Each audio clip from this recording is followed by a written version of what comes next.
Finalizados estos 12 años en Egipto, realmente mi salud se había resentido bastante. Estaba cansada. Entonces es cuando mis superiores me ofrecen que yo proponga un lugar tranquilo donde ir a descansar y a reponerme por un par de años. Y entonces es ahí cuando yo elijo y pido ir a Siria. Enero del 2011. Muy mala para elegir lugar de descanso. Pero bueno, lo cuento, siempre lo cuento esto. Y lo cuento a propósito, para que se entienda lo que era Siria antes de esta guerra. Como para elegirla como un lugar de descanso. En Siria se daba eso tan raro que yo no había visto en otros lugares de Medio Oriente, y era la buena convivencia entre cristianos y musulmanes. Los cristianos somos minoría en Medio Oriente, aún siendo nuestra tierra, y en general una minoría perseguida y discriminada, más o menos, dependiendo de las circunstancias de cada lugar. Pero en Siria se daba esto de que en un grupo de amigos 2 eran cristianos y 2 musulmanes. Rarísimo. Quizá favorecido por el gobierno laico de Bashar al-Assad. Bashar al-Assad sucede a su padre, Hafez al-Assad, y pertenecen a una dinastía, a una tribu en el Islam, que es una de las más moderadas entre las facciones del Islam, que se llaman los alawitas.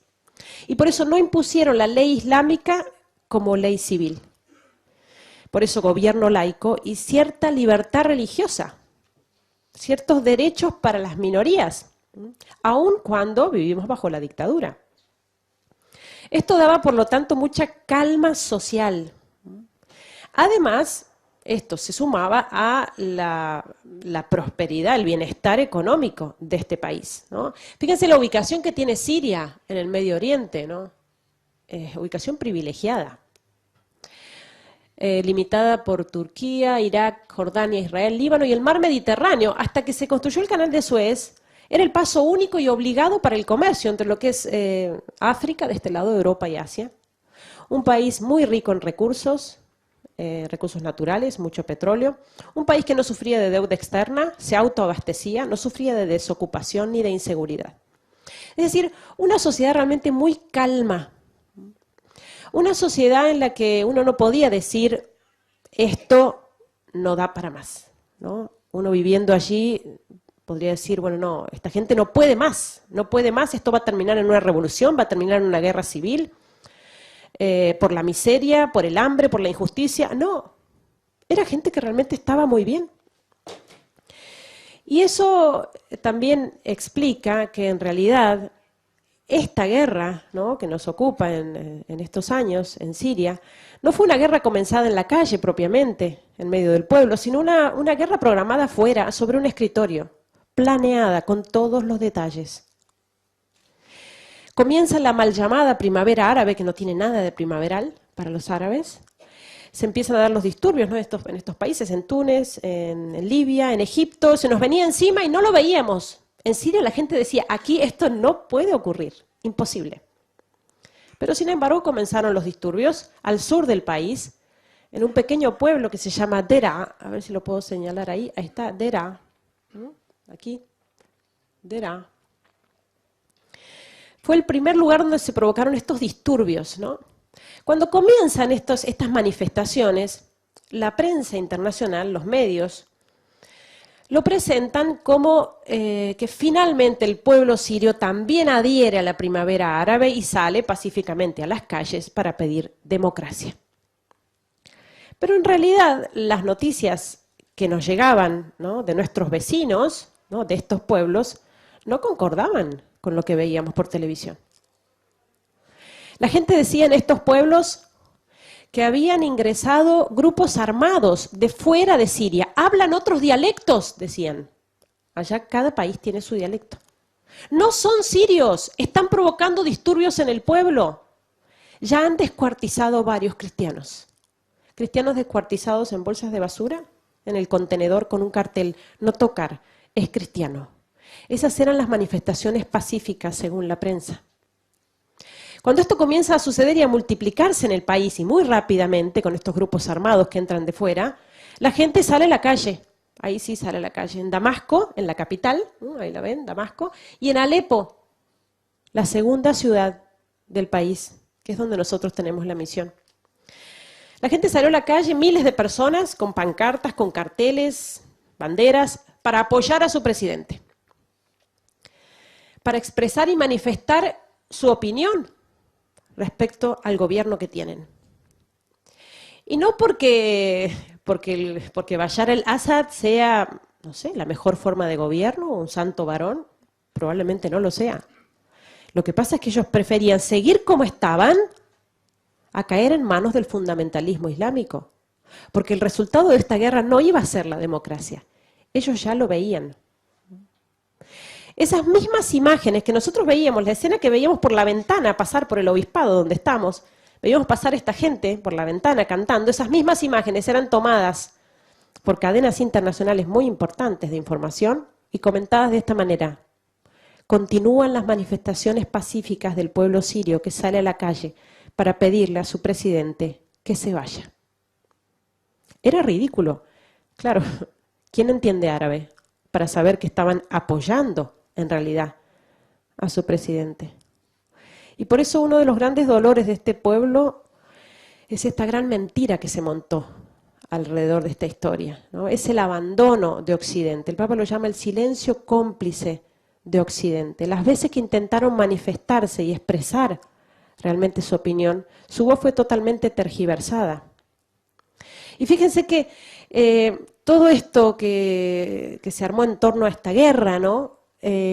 Obviamente es una operación muy grande que requiere, por así decir, la opinión, el apoyo de la opinión pública, la aprobación de la opinión pública. Es decir, que Occidente apruebe, ¿no?, que estos rebeldes, ¿no?, moderados, ¿no?, se levanten contra el dictador. Pero fíjense que es un error de Occidente, que nosotros cometemos como occidentales, de juzgar a los árabes con nuestros criterios occidentales. Y entonces vivimos nuestras democracias y pretendemos imponerlas a los demás, exportar nuestras democracias a estos pueblos, cuando en realidad ellos llevan decenas de años viviendo de esta manera, han vivido bien y se los aseguro, en Alepo, el nivel de vida que había, la gente no era que estaba envidiando las democracias o pseudodemocracias occidentales, para nada. Es más, los cristianos, aún siendo minoría, tenían cierta libertad religiosa, incluso para manifestarse, incluso para influir en el gobierno, para tener puestos en el gobierno, que como ellos dicen, quienes están refugiados ahora en Europa me lo han dicho, me he encontrado con personas sirias que me lo han dicho, libertades que aquí en Europa, en plena democracia, los cristianos no tienen. Entonces eso también como uno tiene que discernir al escuchar las noticias y no ser tan simplistas, ¿no? Como que la democracia viene del cielo y la dictadura del infierno y no hay matices. Esta gente tiene otra mentalidad, otra cultura, han vivido siempre así y les ha funcionado. ¿Qué derecho tenemos a atropellar su soberanía? Cuando estas manifestaciones se fueron multiplicando en el país, aún con la resistencia y la fuerte represión del Ejército Nacional, siguieron avanzando hacia el norte, hacia Alepo. Porque Alepo, aun cuando es la segunda ciudad del país, es prácticamente la más importante, ahí es el corazón financiero del país. De hecho, Alepo todavía no ha sido tomada por los grupos fundamentalistas. El día que sea tomada, Dios no lo permita, pero el día que sea tomada, definitivamente cae el gobierno y desaparece la presencia cristiana del país porque se impone la ley islámica. Alepo, una ciudad muy importante de 5 millones de habitantes, una ciudad muy próspera de clase empresarial, gente de clase media, alta. Una ciudad que además era famosa en el Medio Oriente por ser una ciudad tan occidentalizada, tan próspera, tan pintoresca, una ciudad milenaria. Además famosa por sus grandes fiestas, sus eventos sociales, ¿no?, incluso sus excesos en la vida social. Y gente que lo último que se esperaba era encontrar sus barrios, ¿no? La hermosa ciudad de Alepo, convertida en una pila de escombros.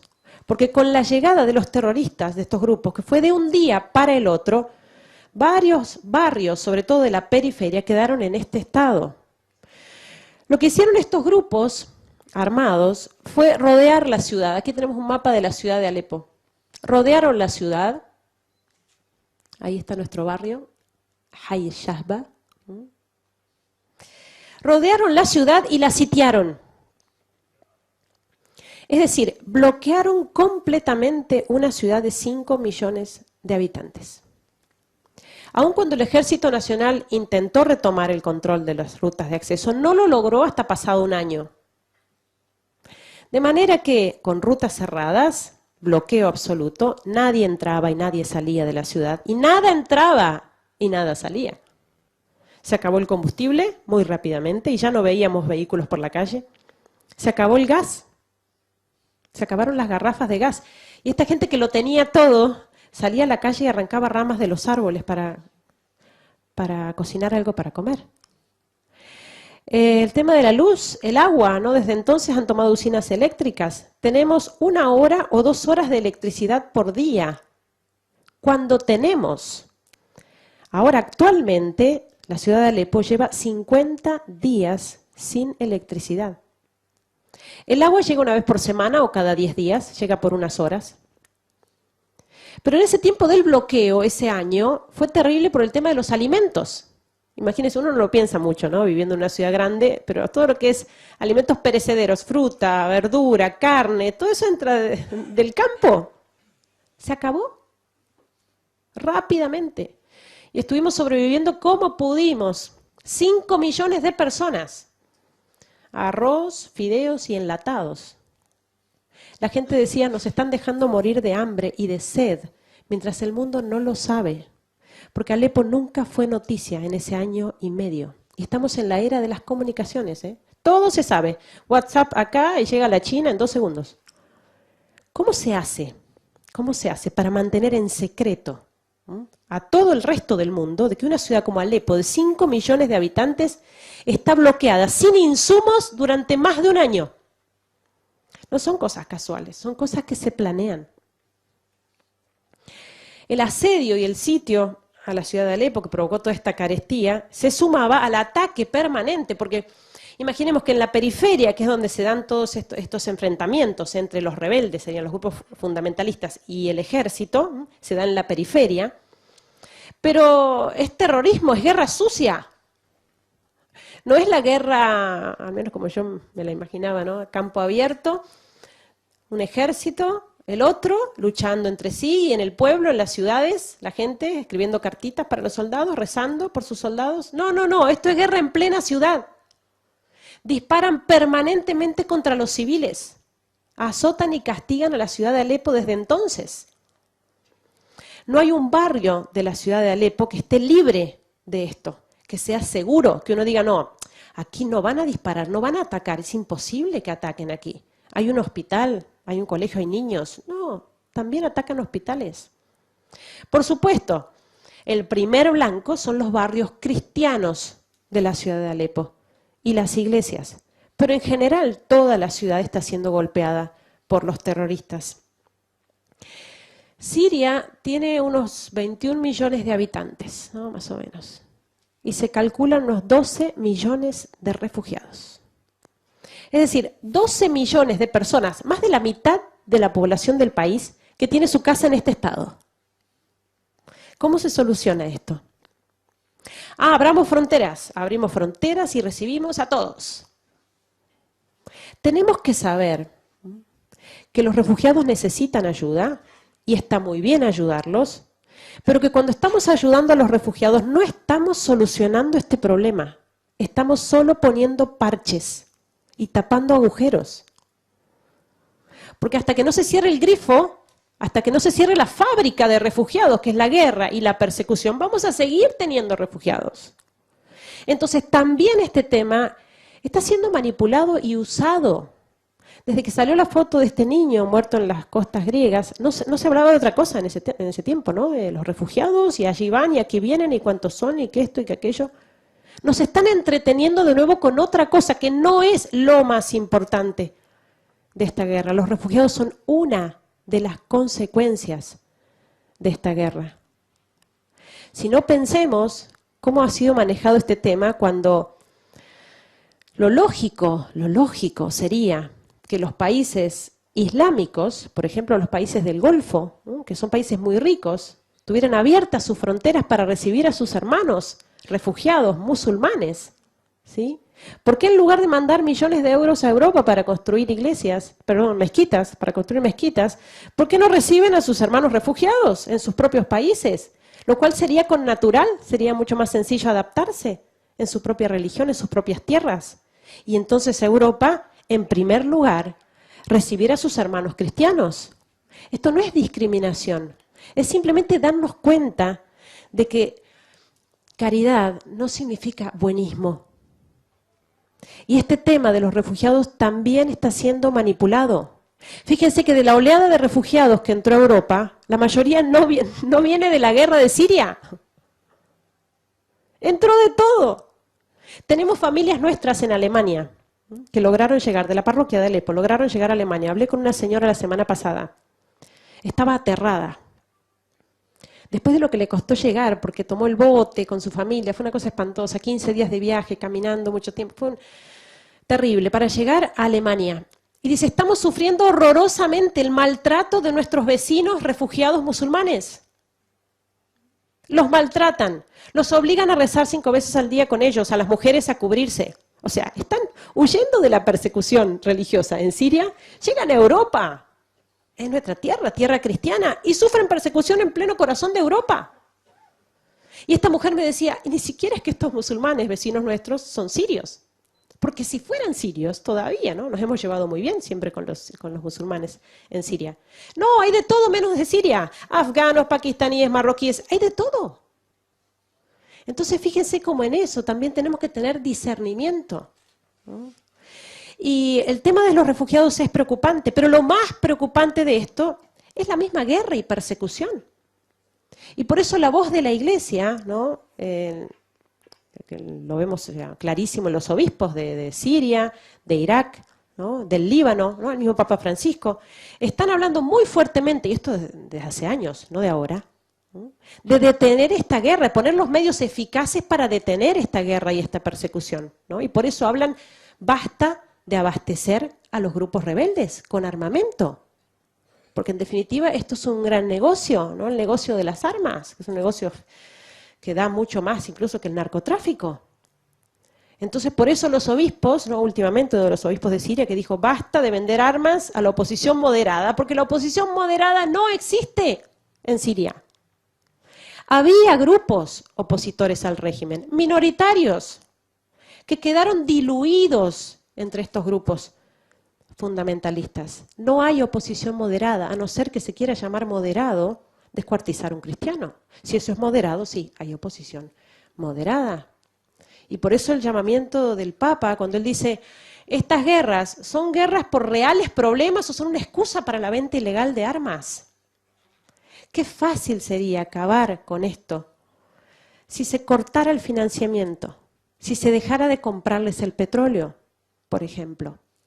Sería una forma realmente pacífica de acabar. Se acaban las balas, se acaba la guerra, pero no quieren hacerlo.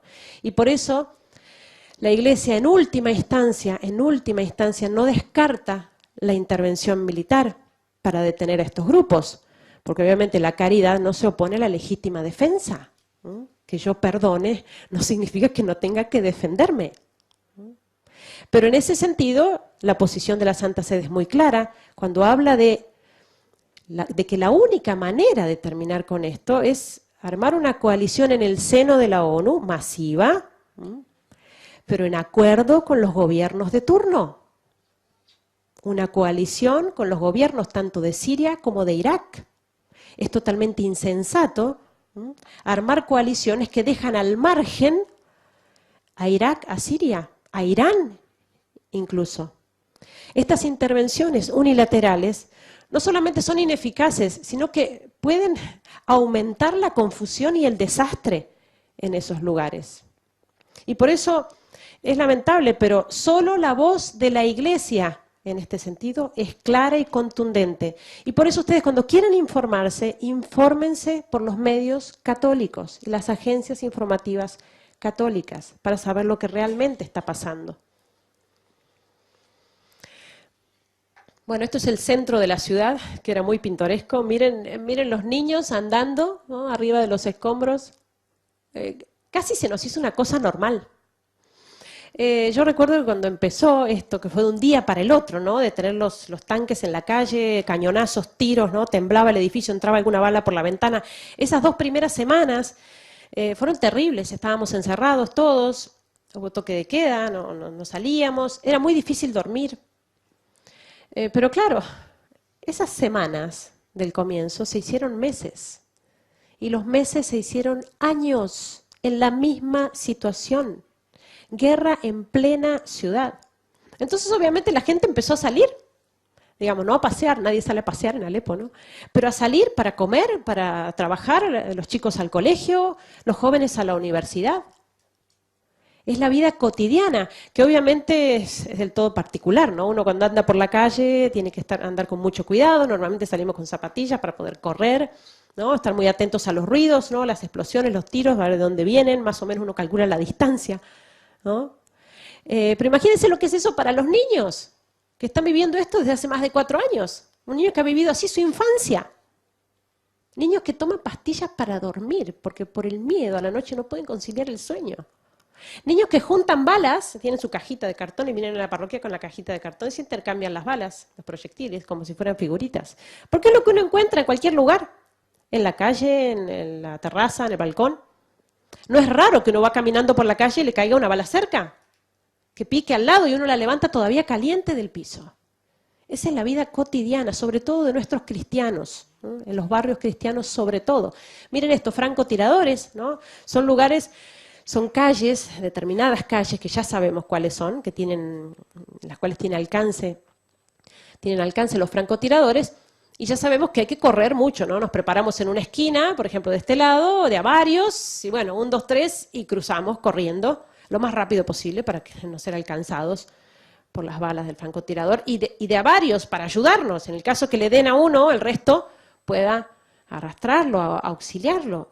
Vida cotidiana de esta gente, ¿no?, sobre todo en barrios cristianos, iglesias destruidas. Y el ataque con proyectiles, que es de lo más común, lo más frecuente en cuanto a armas que están utilizando los terroristas, son estos proyectiles que caen con tanta frecuencia uno detrás del otro que la gente habla de ellos como de la lluvia. Utilizan el mismo término en árabe, bitmatar, se dice en árabe. Y se preguntan así, entre los jóvenes, por ejemplo, bueno, ¿cuántos llovieron este fin de semana en tu barrio? Llovieron 50. Lluvia de proyectiles. Armas caseras que no son muy grandes, el problema es que las preparan con todo tipo de elementos cortantes adentro, vidrios, clavos, latas. Entonces, el problema de la caída de proyectiles, de la explosión de un proyectil, no es en sí misma la explosión, que se lleva una habitación, no más. El problema es la onda expansiva. Cuando eso explota, reparte, ¿no?, por cientos de metros durante varios minutos todas esas esquirlas. Y por eso, cuando uno anda por la calle y escucha este tipo de explosiones, que ya las distinguimos bien, sabe que es uno que ya tiene que correr, ¿no? Correr y esconderse, protegerse detrás de algo sólido, para que no protegerse de las esquirlas. Esto es tan frecuente que la asistencia sanitaria se ha hecho totalmente ineficaz, está colapsada. Esto no es una película, ¿no? Uno lo ve en las películas, una explosión, o se detiene todo el tráfico, llega la policía, las ambulancias, los periodistas, todo. No. Esto sucede, estas explosiones, cada 15 minutos, cada media hora, cada 40 minutos y a veces en el mismo barrio. Hace tiempo ya que no vemos ambulancias. Cuando se produce una explosión de estas, vienen los camiones, como los que ven aquí, que recogen restos, los restos humanos, ¿no?, rápidamente con esas bolsas de basura grandes, esas negras, y van recogiendo todo lo que queda desparramado, una cabeza, un brazo, una pierna, eso se hace un nudo al camión y rápidamente eso va a la morgue, a los hospitales. Se alisa la calle, los escombros y a la media hora, a la hora, la vida continúa. Y si alguien quiere buscar a algún familiar, reconocer a alguna víctima, tiene que ir a la morgue y abrir bolsa por bolsa para buscar algo de esta persona que busca. Como lo hemos tenido que hacer muchas veces, nuestros sacerdotes lo han hecho muchas veces. A nosotros nos pasó, bueno, obviamente viviendo en esta situación de riesgo permanente, hemos visto pasar la muerte muy de cerquita, ¿no? Muchas veces, ¿no? Por diferencia de minutos o de metros, ¿no? Pero especialmente trágica fue una experiencia que realmente nos marcó en el barrio, que fue la caída de un misil que cayó allí. Esta foto está sacada desde la terraza del obispado donde vivimos, ¿no? Al lado de la catedral. El misil cayó a 50 metros allí, detrás del camión. Ya está tapado el cráter, fíjense. Los camiones ya han analizado el terreno. Esta es calle principal, no es calle de tierra. Parece calle de tierra, pero es por los escombros. Todo esto era una gran arboleda. Aquí negocios ambulantes, aquí carpas de refugiados. Esta es la ciudad universitaria. Esta sola explosión de este misil, no proyectil, misil, se llevó 400 muertos, muchos estudiantes universitarios. Fue a la 1 del mediodía cuando cayó este misil.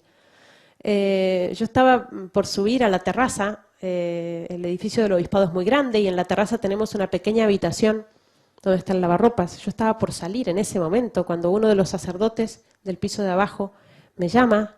Hermana, ¿dónde anda? Le digo, padre, ya vengo, son 2 minutos, miro el lavarropa y vuelvo. Era casi la 1. El padre me dice, no, hermana, venga, baje, que le tengo que decir una cosa. Santa obediencia. Cerré la puerta de la terraza y bajé apenas unos pasos y cae el misil. Cae el misil, que el estruendo fue terrible, ¿no? Como un terremoto, y eso que estamos acostumbradísimos a las explosiones, que son permanentes, ¿eh? Cada 15 minutos, cada media hora.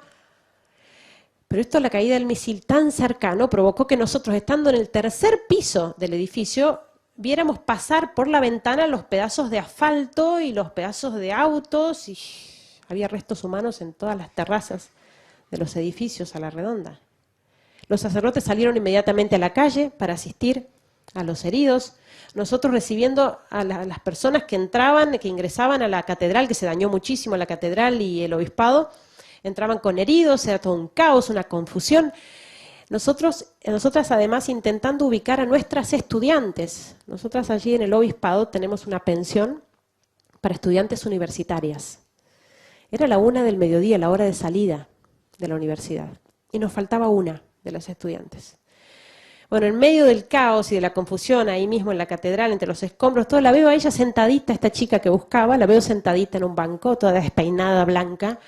Digo, bueno, viene de afuera, viene de la explosión. Cuando me acerco, ella gritaba que le dolía el brazo. Y digo, bueno, te habrás quebrado, no es nada, ya vas a estar bien, vení que te ayudo. Bueno, la fui a cargar, para aliviarla le saco el abrigo, y cuando le saco el abrigo me llama la atención que lo tenía abierto de punta a punta atrás. Y cuando se lo saco, ahí le veo que de la espalda le salía un hierro. Tenía un hierro clavado en la espalda. Salimos con ella, pobrecita, ella no se alcanzaba a ver lo que tenía, ¿no? Logramos conseguir un vehículo con mucha dificultad, llevarla al hospital, el sacerdote la pudo confesar, entró al quirófano y la salvaron, le sacaron el hierro que le había atravesado el omóplato y le había perforado el pulmón, se estaba asfixiando. Milagrosamente salvada realmente. Y les estoy contando un caso, un herido, y de una sola explosión, una sola. Ese mismo día, a la tarde, unas pocas horas después, quizás cuando está sacada esta foto, más o menos en ese momento, ya estaba toda la gente de la catedral, los jóvenes, juntando, barriendo escombros y vidrios y preparando un salón en el obispado para celebrar la misa, porque por varios meses no pudimos usar la catedral, que se dañó mucho. Desde ese día prácticamente se duplicó el número de gente en misa. Misa diaria, no estoy hablando de domingo, misa diaria. Cuando sucedió lo de París, el atentado de París, fue espantoso. A mí me dolía en el alma escuchar que en los noticieros se decía, la gente ahora en Europa tiene miedo de ir a las iglesias. Probablemente las iglesias sean menos visitadas. Yo pensaba, qué distinto es allá. Ellos sufren muchísimo y rezan muchísimo. Sufren todavía más y bueno, rezan todavía más.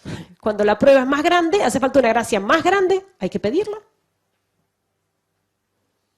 Los persiguen y son todavía más fuertes. Miren esta chica, Sima, estudiante universitaria y scout. 20 años de edad, fallecida en una de estas explosiones de proyectiles.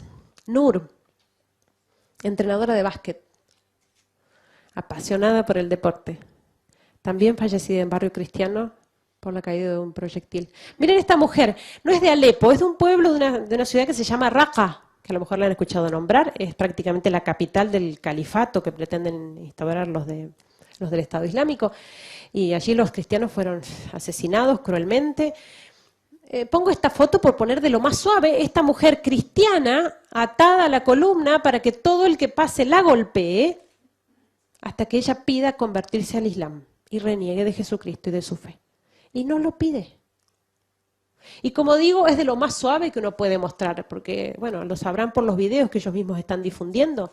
Las decapitaciones, que no es que cuando hay video hay decapitaciones todos los días, con video o sin video.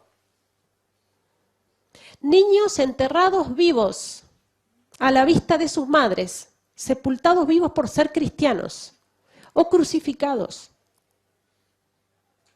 O sea, para darnos una idea, para intentar concientizarnos de lo que está pasando allá, quiero que se imaginen, que supongamos que lo que sucedió en París, ese atentado tan horrible que sucedió en París, que fue un viernes, no sé si recuerdan, fue un viernes, ¿no?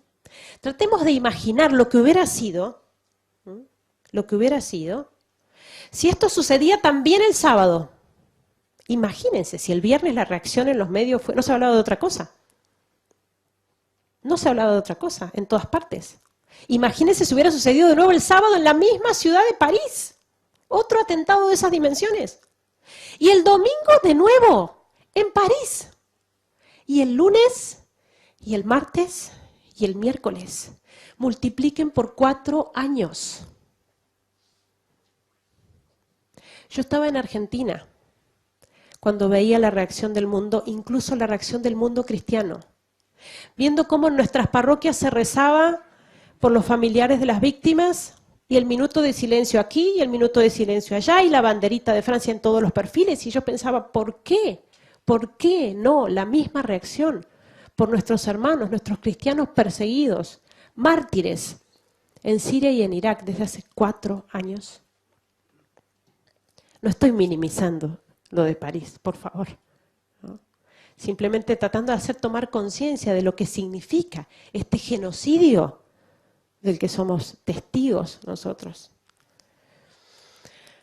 Bueno, miren, hay una foto de los nuestros, gente de la parroquia, de la catedral. A mí me gusta mucho esta foto porque hay de todo un poco, ¿no? Hay niños, miren los rostros de esos niños. Hay jóvenes, miren los jóvenes. Bueno, no tan jóvenes y ancianos, ¿eh?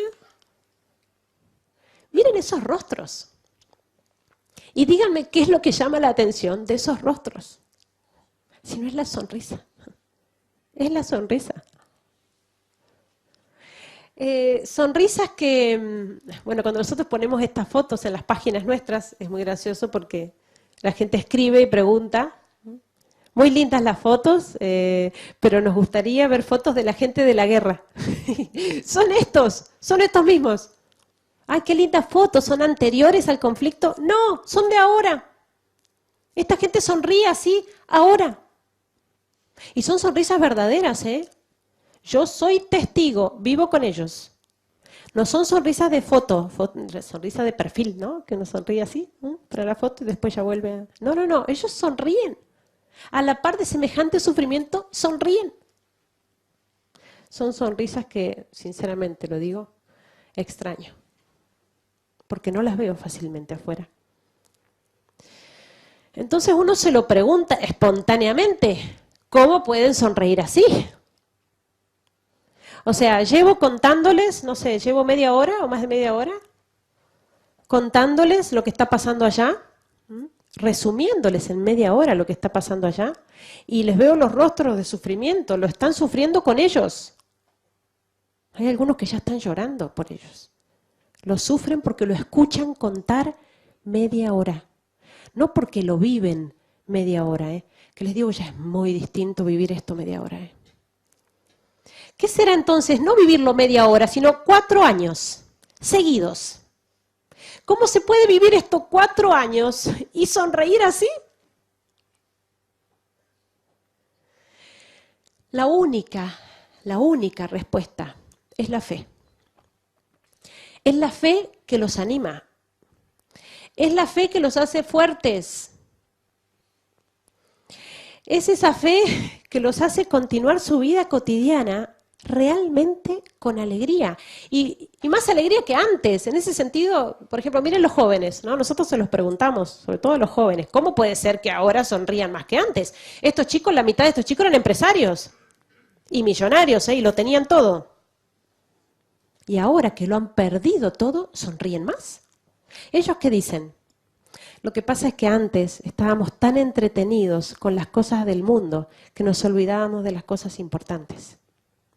Y ahora la guerra y la persecución nos vino a dar un sacudón y a poner cada cosa en su lugar. Porque la primera preocupación nuestra eran las cosas materiales y el dinero y pasarla bien y el poder y la fama.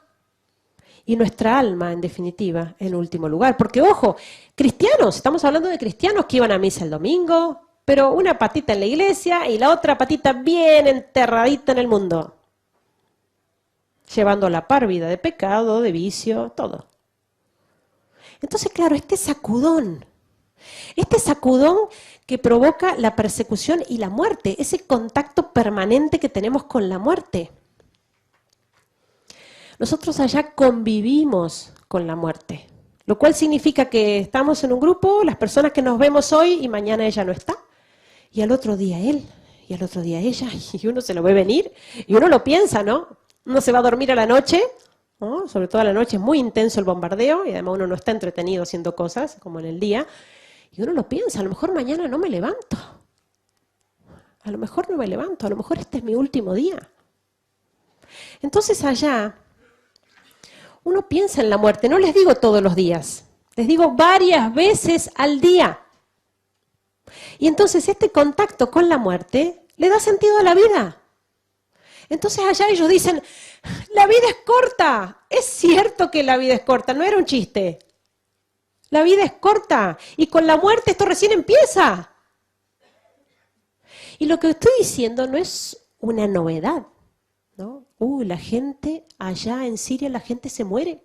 Qué cosa tan extraña, la gente se muere en Siria. Pero todos nos morimos, hermana, todos nos morimos. Sí, pero ¿cuánto pensamos en la muerte? ¿Cuántas veces? Y somos cristianos, oímos hablar de esto en los sermones, en la misa, lo meditamos, lo leemos. Pero cada uno, si pensara, a ver, ¿cuántas veces en mis 30 años, en mis 50, en mis 80 años, cuántas veces he pensado seriamente en que me voy a morir y que me puedo morir hoy?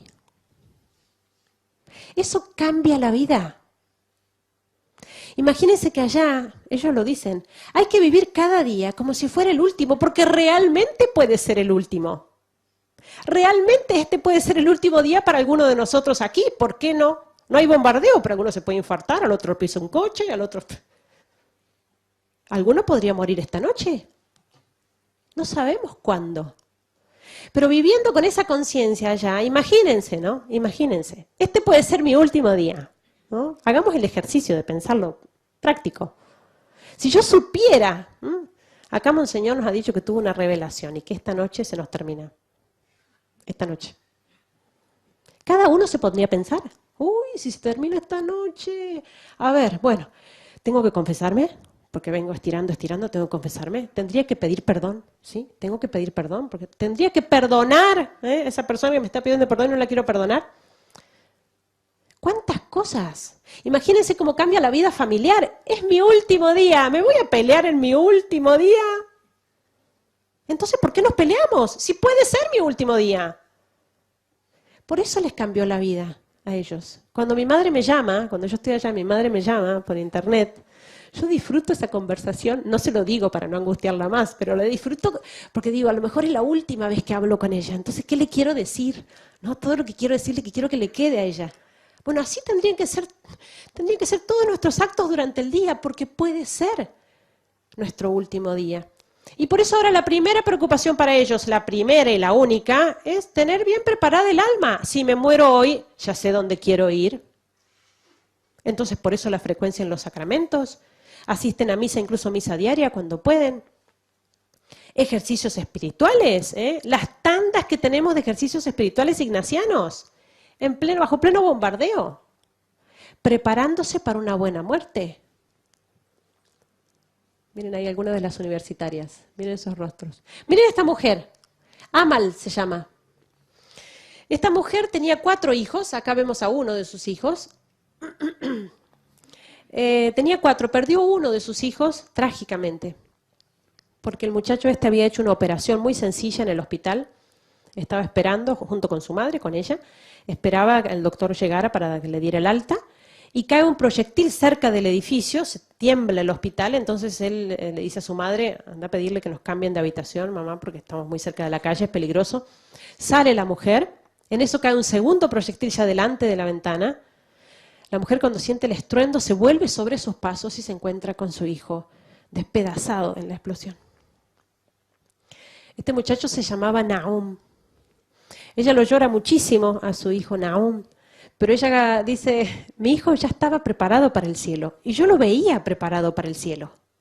Ella cuenta que siempre cuando estaba con miedo de que le cayera un proyectil en su casa, ¿no?, en barrio cristiano, este muchacho, le decía, citando el Evangelio, mamá, no tengas miedo de los que pueden matar el cuerpo, pero no pueden matar el alma. Dice esta mujer, yo me tranquilizaba con estas palabras y ahora mucho más. Él ha muerto en la guerra, pero vive en el cielo. Cuando ella me contó esto, yo me acordé de mi mamá. Mi mamá, conversando con unas amigas, las señoras le decían, ¿pero no has visto las noticias? ¿No te preocupa que tu hija se muera en la guerra? ¿Cómo no te la traes? ¿No te preocupa que se muera? Mi mamá les dijo, ¿ustedes me lo dicen a mí? ¿A ustedes no les preocupa que sus hijos y sus hijas salen los fines de semana y llegan a la mañana borrachos, drogados? Vaya a saber haciendo qué, con quién, muertos en el alma. ¿No es eso más preocupante? Y es que ese es el punto. ¿Y cuántas veces uno ve a las madres preocupadísimas, con unos desvelos de días que no puedo dormir porque no puedo, mi hijo, tiene una gripe, se ha agarrado un resfriado y está con fiebre, no lo puedo ver sufrir así, ya son días que está con esta gripe. Pero hay que enseñarle a sufrir y ofrecerle enfermedad. ¿No vemos los mismos desvelos, la misma angustia, la misma preocupación en esas madres cuando tienen un hijo viviendo en el pecado? Eso no tiene vuelta. Con la muerte no tiene vuelta atrás. Esa tiene que ser nuestra preocupación. Cuando pensamos en nuestros hijos y queremos darles lo mejor que podemos darles es el cielo. Tenemos que garantizarles el cielo a nuestros hijos. La vida eterna, que es más que la salud física que uno tanto cuida. Entonces, ¿cuánto nos enseñan realmente ellos? Porque yo les digo una cosa, ¿no? Ni siquiera es que le tienen miedo ya a los terroristas, ¿eh? No les tienen miedo. Ellos dicen que me maten, los jóvenes de la parroquia decían la otra vez, que entren, que tomen la ciudad y que me corten la cabeza, ¿eh? Yo soy cristiano, no voy a dejar de serlo. Además me hacen un favor, me mandan al cielo. Es la única preocupación, la muerte del alma.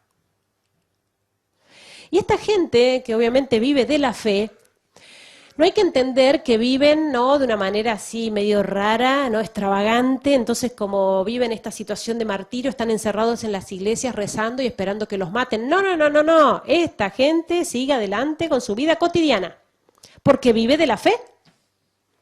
Y la fe nos inunda la vida. Nos cambia la vida completa, de arriba a abajo. No es que porque tengo fe, entonces rezo bien, rezo mucho, rezo bien. No, si tengo fe realmente, y si me anima la fe, estudio bien, trabajo bien, soy un buen hijo, soy un buen padre, soy un buen ciudadano, porque tengo fe. La fe le da sentido a todo lo que hago en mi día de cada día, ¿no?, en mi vida cotidiana. Y por eso esta gente sigue adelante con una fortaleza que es admirable y que, ojo, no tenían antes. Los chicos yendo al colegio. Es impresionante. El primer año de guerra se suspendieron las universidades y los colegios. Todo se cerró, ¿no? Por la situación. Segundo año de guerra, todo seguía igual. Los jóvenes pidieron, queremos volver a la escuela, a los colegios. ¿Qué vamos a estar esperando de brazos cruzados a que termine la guerra? Y se reabrieron los colegios. Y ellos contaban las anécdotas felices de que habían empezado las clases, chicos de secundaria. Empezamos las clases. Está difícil escuchar a la profesora. De rato no la escuchamos por el ruido del bombardeo, pero empezamos las clases. Parece un chiste. O sea, los chicos literalmente esquivan balas para llegar hasta el colegio. Los jóvenes, yendo a la universidad, estos son chicos de nuestra parroquia.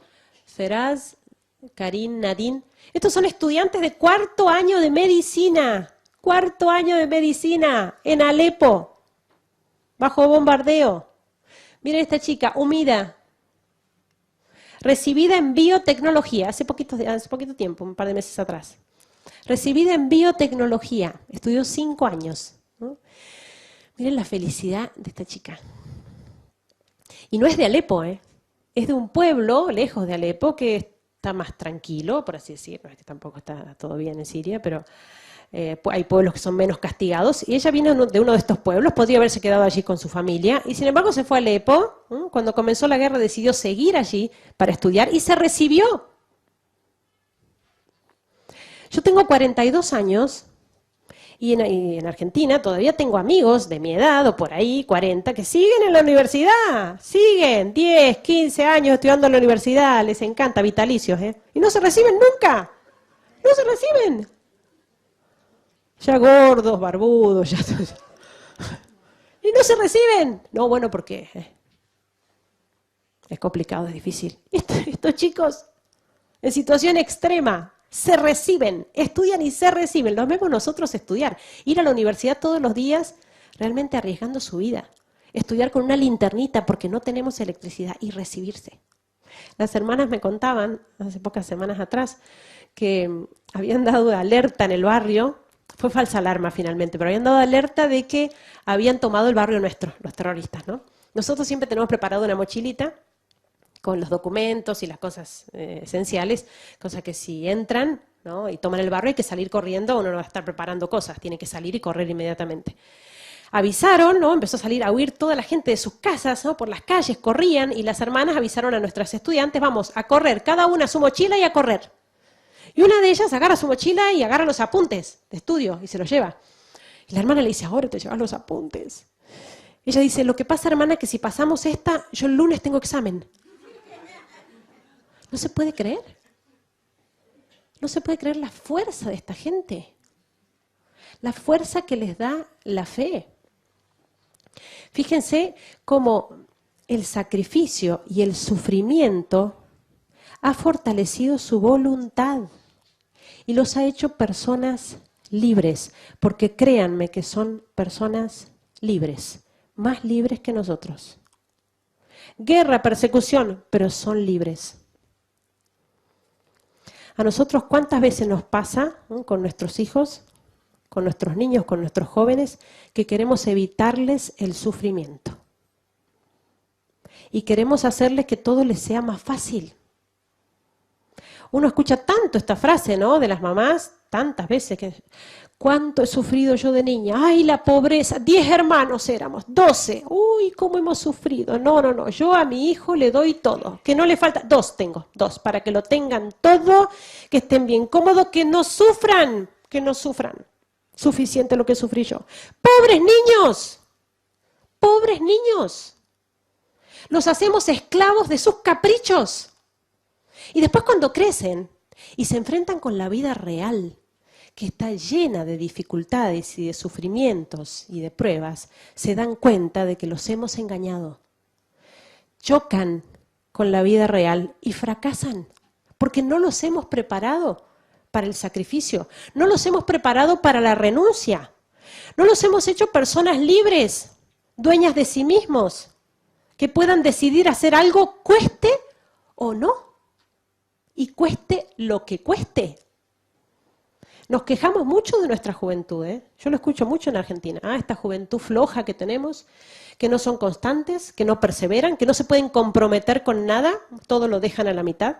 Pero si no nos hemos preparado para la vida, vemos los matrimonios fracasar después de 10 años de novio adorándose, 2 años de casados y se separan. 2 años. ¿Qué pasó? Fue muy difícil. ¿Y quién te dijo que iba a ser fácil? ¿Por qué se creen que me hice monja, no? Pero claro, ¿quién te hizo creer que iba a ser una cosa fácil el matrimonio? ¿Dónde está escrito? A ver. Es que eso es lo que nos pasa. Y criamos a nuestros hijos, ¿no?, en esta sociedad de consumo y de hedonismo y de materialismo. Claro que es el yo y el yo. 1 o 2 en la familia. Después, claro, el terrible problema de cuando uno se casa, tiene que compartir o con otra persona. Ahora no soy solo yo, es ella también o él, ¿no? El matrimonio. Y entonces, terrible problema.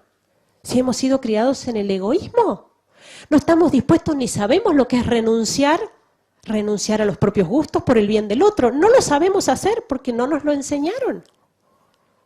Entonces fíjense cómo nos dan ejemplo de que el sufrimiento en nuestra vida es un trampolín.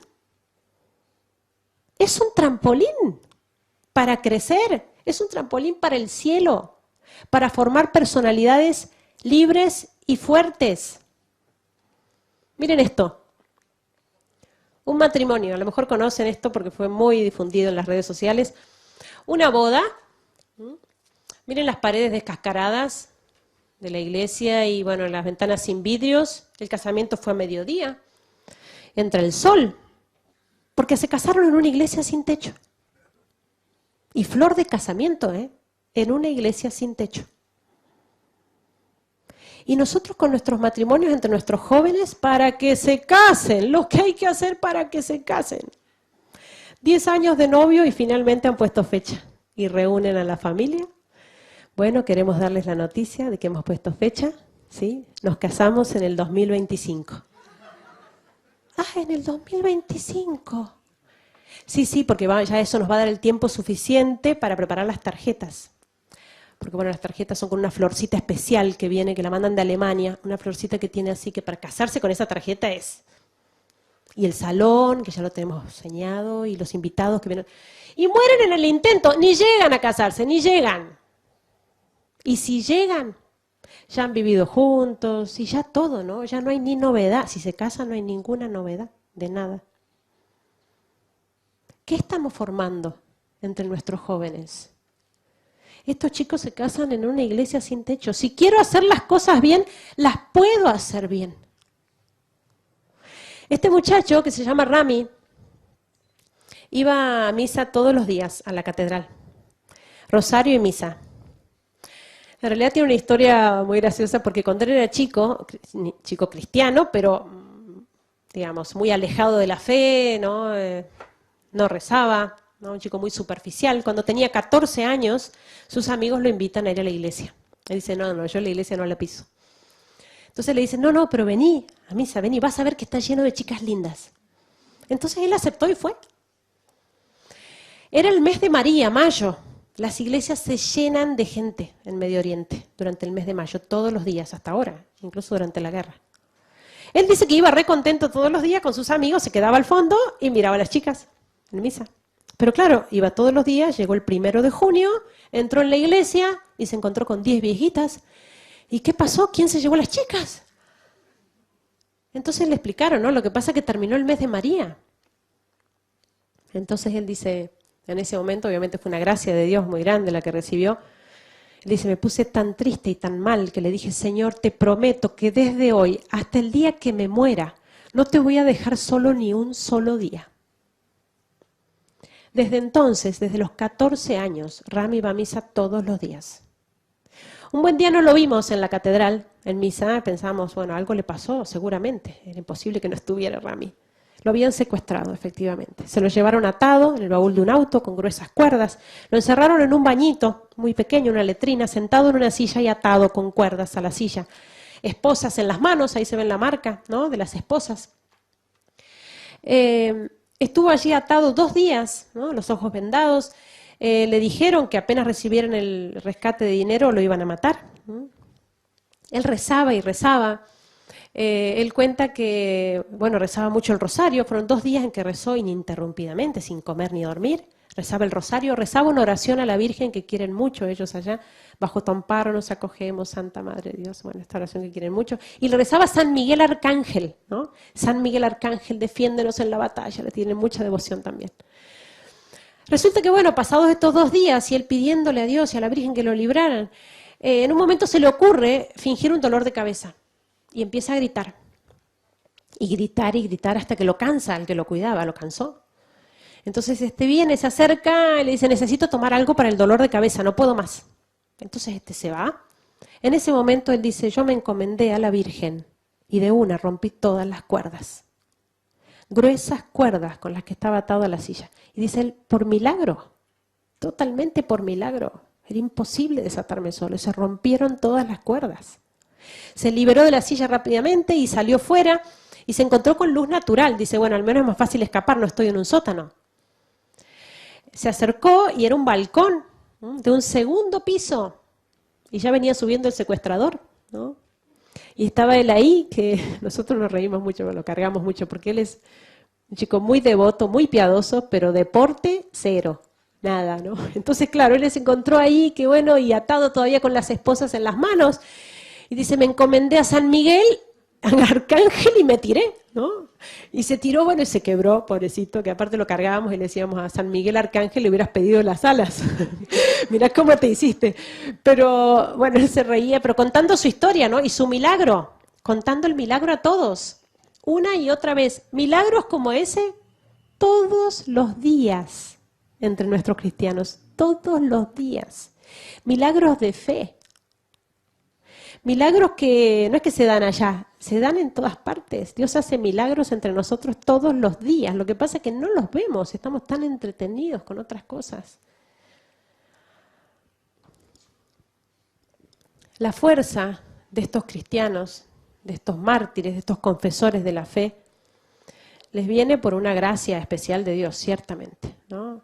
Gracia que se debe a su oración, a cómo rezan mucho, ¿no? Gracia también que se debe a las oraciones de ustedes. O sea, ellos confían y esperan en sus oraciones, realmente. Ellos, cuando uno sale de allá, ¿no? Que podrían pedir tantas cosas, ellos que necesitan tanto, podrían hacer una lista así, y ellos dicen, pídanle al mundo que rece. Es eso lo que piden.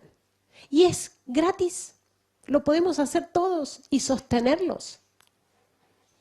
Esa es la primera manera de ayudarlos, rezar. La segunda manera, difundir lo que está pasando, que se conozca. Tenemos 2 páginas de Facebook. La primera, SOS Cristianos en Siria. La segunda, Amigos de Irak. Allí subimos noticias de los cristianos perseguidos, ¿no? De lo que está pasando allá, anécdotas, ¿no? De nuestras parroquias, de nuestros cristianos. Difundir estas cosas para que se conozca, para que más gente rece, para que más gente ayude. Entonces, en tercer lugar, ayudar y colaborar con lo que uno pueda, ¿no? En este sentido, yo creo que hay que tomar conciencia de la necesidad de ayudar a los cristianos en origen, a los que están allá, que son los que más necesitan. El cristianismo realmente tiende a desaparecer de estos países y eso sería un grave problema para Occidente. Es nuestra responsabilidad que el cristianismo no desaparezca. Tenemos que ayudarlos para que puedan seguir resistiendo allí donde están. Miren este signo. Es la letra Nun. Es una letra árabe, la letra Nun. Es una letra árabe que es la primera letra de la palabra Nasrani, que en árabe significa nazareno. Es así como somos llamados los cristianos, en boca de los musulmanes, sobre todo porque así está escrito en el Corán, ¿no? Los nazarenos, así nos llaman. Y por eso, especialmente estos grupos más extremistas, como el Estado Islámico, cuando van entrando en pueblos, ciudades, barrios, van marcando las casas de los cristianos con la letra Nun. Marcan las casas para identificar las casas de los cristianos donde hay que entrar matando. Por eso se ha hecho un poco el símbolo de los cristianos perseguidos, la letra Nun.